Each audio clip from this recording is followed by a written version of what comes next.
Imagine this. You're just working away, everything's fine, and then bang, system crash. Right. Or maybe worse, security breach hits, everything just grinds to a halt. Yeah. Or even a physical event. A natural disaster takes out the power, the network. Exactly. And it makes you wonder, how prepared are businesses really for that kind of unexpected event?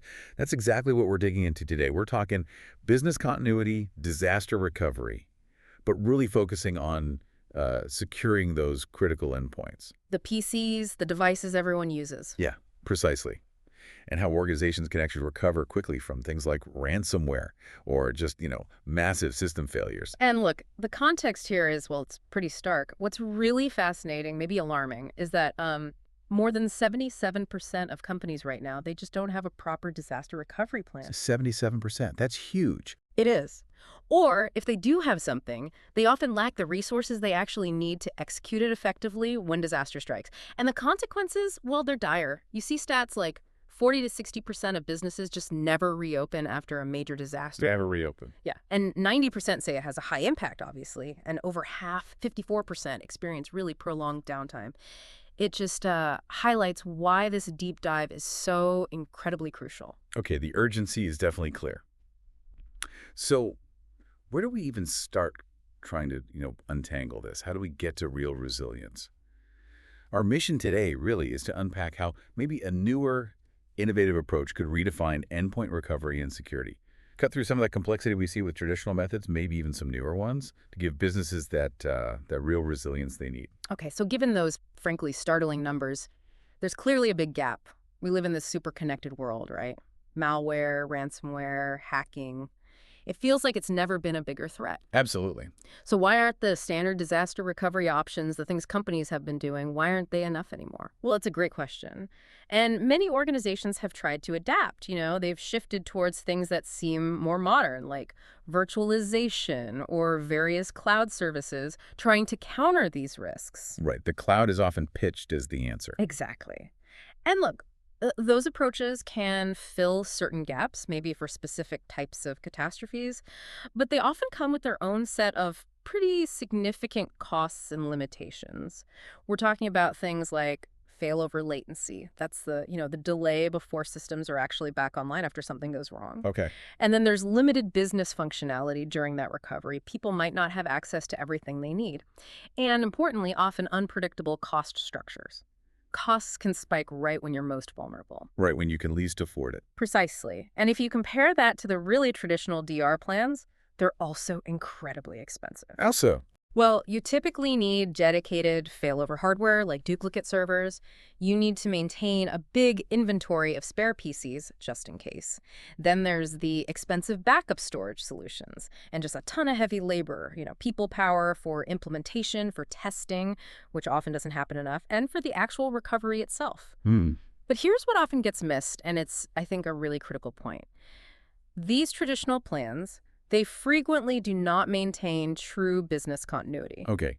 Explain that difference. Well, there's a big difference between, say, eventually getting some systems back online after hours or days and actually having your business operations continue almost seamlessly without a major break. True continuity. Many traditional plans don't deliver that. Okay, so if the old ways are too costly and don't really provide that continuity, and even the newer cloud or virtualization options have these serious drawbacks like latency and limited function, it really does beg the question, is there a fundamentally different way? Yes. A better way to get true endpoint recovery? This is where I guess the conversation gets really interesting. We start looking at maybe a new paradigm. Exactly. That's the shift we're seeing. A new paradigm is emerging, and you can see it in these comprehensive PC recovery solutions that are designed really to rebuild anything from a single system, maybe at a department or even an entire company's worth of endpoints, Rebuild them. How quickly? often in a matter of minutes. Minutes. Yeah. Not hours or days. Minutes. And the key promises here are really compelling. It's typically zero touch, meaning no manual intervention needed. Even for remote devices. That's always been a huge challenge. Even for remote devices. And the goal is all functionality restored, the applications people need, their settings, their data, and crucially, making sure the device is back in a state of established security compliance. Okay, that sounds almost, well, unbelievable. The idea of an employee just basically picking up where they left off, almost like nothing major happened. How is that kind of seamless, super fast recovery even possible? Yeah, it does sound incredible, doesn't it? And it is. It's really the result of what you can only describe as an intelligent automation engine, something built on, well, in some cases, 25 years of innovation. Wow. The real insight here isn't just, basic automation. It's more like this concept of proactive digital self-healing. Self-healing. Yeah. Imagine a system that's so intelligent it continuously understands its own perfect state. It sort of builds this immutable digital DNA right there on the device itself. Okay. So this isn't just a backup stored somewhere else.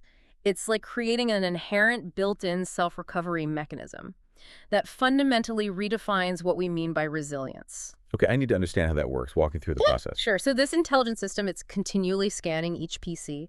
It needs to discover its precise configuration, what OS, what apps, settings, everything. Right. It then collects and stores this information, usually in a dedicated centralized configuration database. But here's the clever part. It creates a localized recovery space on the device itself. On the PC? On the PC. And it populates that space with all the necessary known good sources. The clean OS files, the application installers, the settings templates. Then, and this is key, it continuously validates the integrity of that local recovery space, making sure it's always current, always ready to go. So it's always checking itself. Exactly. And beyond just the recovery aspect, it uses compliance rules to continually enforce security on that endpoint. Is the antivirus running? Is a firewall configured correctly? That sort of thing. And then when a rebuild is needed, maybe because of malware or a failed update or whatever, a remote technician or even the end user themselves, or maybe an automated rule detects a problem, can trigger the entire device to just rebuild itself on demand from that validated local source. That proactive approach, that sounds like the real game changer here. So if I'm getting this right, you're essentially building the recovery capability before disaster strikes, instead of scrambling afterwards. So this automation, it ensures continuity because it can trigger that failover, or rather the rebuild, super quickly. You can rebuild potentially hundreds or thousands of systems in minutes. Correct.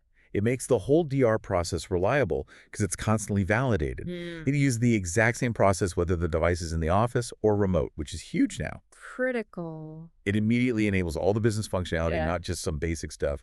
And it automates the whole thing with presumably much less labor involved. Minimal labor, yeah. So how does that fundamental shift in strategy from reactive to proactive self-healing, how does that really change an organization's overall risk posture, their ability to respond? Well, it fundamentally shifts it, as you said, from reactive to proactive. It ensures that a known, good, secure, functional state is always available right there on the device, ready to be activated in minutes. The risk of prolonged downtime just plummets. Okay, so this rapid recovery, the self-healing aspect, it's incredibly powerful for continuity, no doubt about that.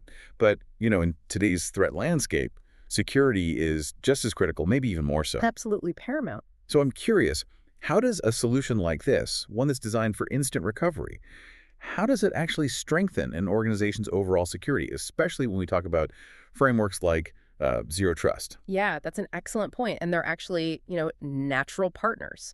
This type of proactive recovery solution, it's really a fundamental, you could say, foundational component of a modern Zero Trust security framework. I'll say. Well, it integrates seamlessly with the existing security stack, the antivirus, the EDR, the firewalls, all that stuff to make sure that all PCs, doesn't matter if they're in the office, at home, or on the road, remain secure, healthy, and compliant at all times. Okay, so how does it specifically meet those Zero Trust requirements? Because Zero Trust has some pretty distinct pillars, right? It does. Let's break it down. First, think about continuous monitoring and verification. That's core to Zero Trust. Right. Always verify. Exactly. This system constantly retrieves and enforces compliance rules. It monitors the software and security stack. Is everything running? Is it up to date? If not, it can remediate, maybe restart a service, reinstall a piece of software, or even lock the PC if something's really wrong. It also continuously watches for state changes. Did the IP address change unexpectedly? Is there new unauthorized software? And it maintains those known good sources locally to prevent any kind of compromise creeping in. And here's a really critical bit for security. It can actually prevent the user from interacting or even logging in until the entire security stack is applied and fully functional after a rebuild or a check. Okay, so it ensures security is in place before use. Precisely. Then there's the pillar of limit the impact of a breach. If the worst happens, how do you contain it? Okay. Well, this system locks access to critical system files normally. It encrypts its communication back to any central server using things like private key hashes, unique digital keys, to keep that data private and ensure its integrity. And if a breach is detected, it can respond in seconds. Seconds. Seconds. It can immediately disable the network connection, lock the system completely, and kick off a full redeployment from those validated known good sources we talked about, wiping out whatever malware might have gotten in. And that works anywhere. Works anywhere, Yeah, regardless of the PC's location or state, crucial for remote workforces. definitely. What's the third part? The third is fully automate data analytics and responses. Zero Trust isn't just about prevention, it's about intelligent response. Right. So this kind of solution gives administrators full visibility through, usually, an intuitive portal. They can see the health and compliance status of every machine. It monitors constantly and can apply instant lock or remediation actions based on rules the admin configures. Right. You can set up graduated alert levels, maybe first just report an issue. If it persists, lock the user out. If it's serious, automatically remediate. Oh, Or for those cases, trigger a full redeployment. It really automates that real-time status monitoring, data processing, and rule enforcement cycle. Wow, that's a truly comprehensive integration with security principles.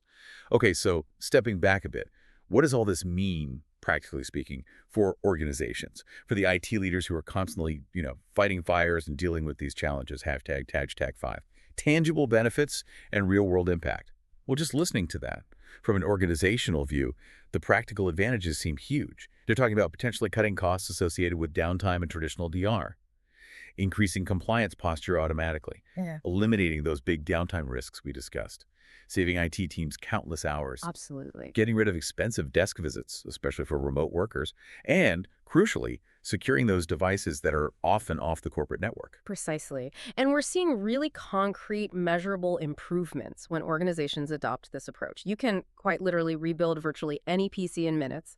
Typically, we see times under 15 to 30 minutes. 15 minutes versus potentially hours or days. Exactly. That slashes downtime by often over 80%. And it's incredibly scalable.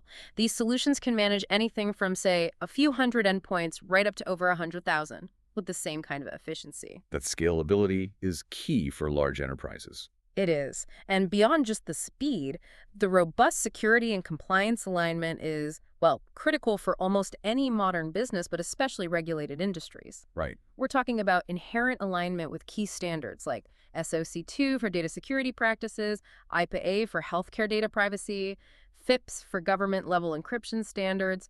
It helps ensure data integrity and meet those tough regulatory requirements. And the data itself. Importantly, the user's data during the rebuild process typically never leaves the device itself. It's backed up locally and restored locally, and every rebuild consistently enforces the defined endpoint security policies with full audit logs to prove it. That's huge for compliance. It is, and that's why you see this kind of solution being adopted globally, in 85 plus countries. It's trusted by those highly regulated industries, healthcare, finance, government agencies, precisely because it offers that combination of reliability, speed, and rigorous security. And the real world impact, it really hits home when you hear from the actual users, the employees, the IT folks. Yeah. We were looking at some testimonials, things like, my PC replacement was so fast and easy, I didn't even need to contact the help desk to complete it.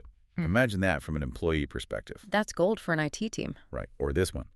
We needed help on Monday, and by Tuesday we were deploying systems using this type of solution and had completed 60 computers in 2 hours with one person. 60 computers, 2 hours, one person. That's efficiency. Yeah. Incredible efficiency.